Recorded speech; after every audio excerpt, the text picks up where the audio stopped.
قومی کرکٹر رومان رئیس کی پیش مدد کے لیے اپنی اشیاء نیلامی کے لیے پیش کر دیں۔ رومان رئیس کے بلے، کیپ اور جرسی کی 8 لاکھ روپے میں نیلامی۔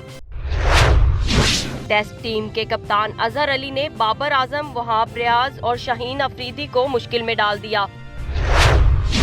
شمالی وزیرستان میں امن کے دشمنوں کو پاک فوج کا منہ توڑ جواب۔ میران شاہ کے علاقہ میں دہشت گردوں نے چیک پوسٹ پر حملہ کیا۔ ISPR کے مطابق سیکیورٹی فورسز نے مؤثر انداز میں مقابلہ کیا۔ جوابی کارروائی میں 5 دہشت گرد مارے گئے۔ فائرنگ کے تبادلے میں پاک فوج کا ایک جوان بھی شہید، 3 زخمی۔ شہید حوالدار اکبر خان کا تعلق دھیر کوٹ باغ سے ہے۔ شہید حوالدار اکبر کی 2 بیٹی اور 2 بیٹے ہیں۔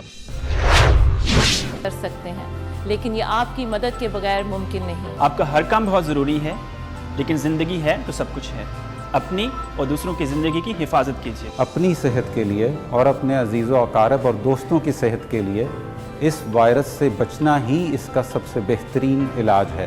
کورونا کے خلاف جنگ جیتنے میں ہمارا ساتھ دیجیے۔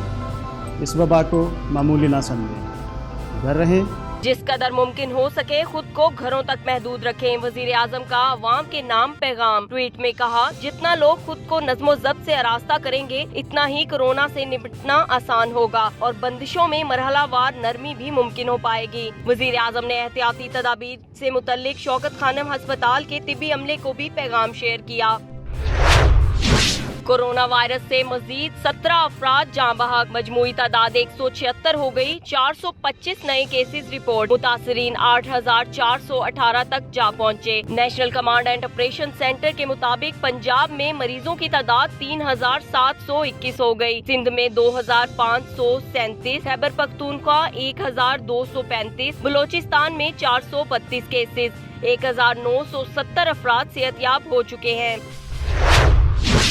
کورونا وائرس از خود نوٹس کے سماعت، وزارت صحت نے رپورٹ سپریم کورٹ میں جمع کرا دی۔ رپورٹ میں کہا 35 لاکھ ماسک چین کی حکومت کی درخواست پر 5 کمپنیوں کو برآمد کیے گئے۔ FIA معاملے کی تحقیقات کر رہا ہے۔ کورونا اسپیشل ڈیوٹی کے دوران شہید ہونے والے ڈاکٹرز اور پیرامیڈیکل سٹاف کے لیے خصوصی پیکج تیاری کے مراحل میں ہے۔